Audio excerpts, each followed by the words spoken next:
میں بات کروں گا واٹ از بیہیویئر. آخر بیہیویئر ہے کیا, آخر رویہ ہے کیا, آخر ہمارا ایٹیٹیوڈ ہے کیا, اور آخر بیہیویئر ہوتا کیا ہے. بیہیویئر سم ٹائمز ایک ریئیکشن کو بھی کہتے ہیں کہ ہمارا ریئیکشن کیا ہوتا ہے سچویشنز میں, سینیریوز میں, ہمارا رپلائی کیا ہوتا ہے, ہم چیزوں کو کس زاویوں سے دیکھ کر اس چیزوں پہ اپنی پلاننگ کرتے ہیں اور اپنے عمل درآمد ان چیزوں پہ کرتے ہیں. تو بیہیویئر ہمارا ہوتا ہے کہ ہم کس طرح ہمارے ارد گرد جو بھی چیزیں چل رہی ہوتی ہیں, جو بھی سچویشنز ہوتی ہیں, جو لوگ جس طرح بھی ریئیکٹ کر رہے ہوتے ہیں, باتیں کر رہے ہوتے ہیں, ہم اپنے بیہیویئر کو کس طرح کیلکولیٹڈ وے میں رکھ کے چل رہے ہوتے ہیں اور میک شور کر رہے ہوتے ہیں کہ کہیں بھی ہم اپنی انرجی کو اور کہیں بھی ہم اپنے مائنڈ سیٹ کو نیگیٹو نہ ہونے دیں. تو بیہیویئر ایک اور اس چیز کا بھی نام ہے کہ ہم اپنی ڈیلی لائف میں خود کو کس طرح کیری کر رہے ہیں اور ہم خود کو کس طرح کنڈکٹ کر رہے ہیں اور خود کو کس طرح چیزوں کو لے کے چلنے کی کوشش کر رہے ہیں. بہت سے ایسے معاملات ہوتے ہیں زندگی میں اور بہت سے ایسے تجربات زندگی میں تلخ گزرتے ہیں انسانوں کے کہ جس سے انسان کے بیہیویئر چینجز بھی ہوتے ہیں, جن میں انسان کی پرائیورٹیز بھی چینج ہوتی ہیں اور جس میں انسان کے سوچ کے زاویے بھی چینج ہوتے ہیں. بٹ سب کچھ چینج ہونے کے بعد in the end of the day انسان اگر ایک چیز میک شور کر لے کہ انسان کو اپنا بیہیویئر اچھا مینٹین رکھنا ہے اور چیزوں کے بارے میں اور لوگوں کے بارے میں اور سچویشنز کے بارے میں جو ریئیکشن دینا ہے وہ ہمیشہ کنسسٹنٹلی کیلکولیٹڈ وے میں دینا ہے,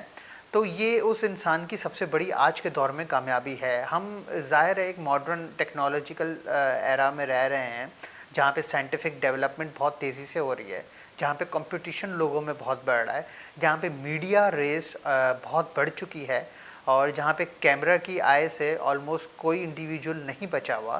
تو اس ساری سچویشن میں ہمارے لیے اپارچونیٹیز بھی ہیں اور تھریٹس بھی ہیں. اپارچونیٹیز اس لیے کہ ہمیں دن بہ دن گرو کرنے کا چانس ملتا ہے, کیونکہ ہمیں جب پتہ ہوتا ہے جب آپ کے پاس اتنا ایکسپوجر ہے تو آپ کے پاس ایکول اپارچونیٹی بھی ہوگی گرو کرنے کی اور اپنی مارکیٹ ویلیو بڑھانے کی اچھے بیہیویئر سے اور اپنے اچھے اخلاق سے, تاکہ کیونکہ آپ کے اوپر بہت سی آنکھیں ہوتی ہیں, آپ کو لوگ دیکھ رہے ہوتے ہیں, نوٹ آؤٹ کر رہے ہوتے ہیں, اور جہاں بھی کہیں آپ کی پازیٹیوٹی لوگوں کو مائل کر دیتی ہے, اٹریکٹ کر جاتی ہے, تو آپ کے لیے یقیناً اپارچونیٹیز کے بہتر جو ذرائع ہوتے ہیں وہ آپ کے لیے کھل جاتے ہیں. But on the other hand یہ تھریٹ اس لیے بھی ہے کہ اگر ہم اپنے بیہیویئر کو اچھا کنڈکٹ نہیں کرتے اور اگر ہم ریئیکشن چیزوں کا سچویشنز کا نیگیٹو وے میں دیتے ہیں اور ان ڈفرینٹ موڈ میں دیتے ہیں جہاں پہ لوگوں پہ یہ امپیکٹ جائے کہ ہم کسی چیز سے جو ہے بلا وجہ اس سے کانشیس ہو رہے ہیں یا اس پہ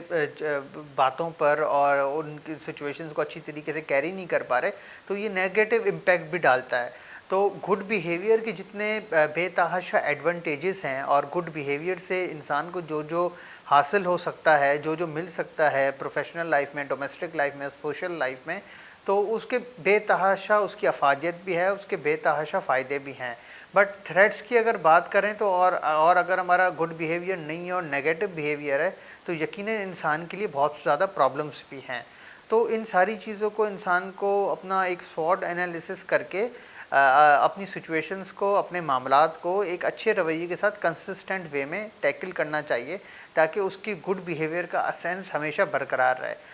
آنے والے سیگمنٹس میں مزید گڈ بیہیویئر اور اس سے ریلیٹڈ اور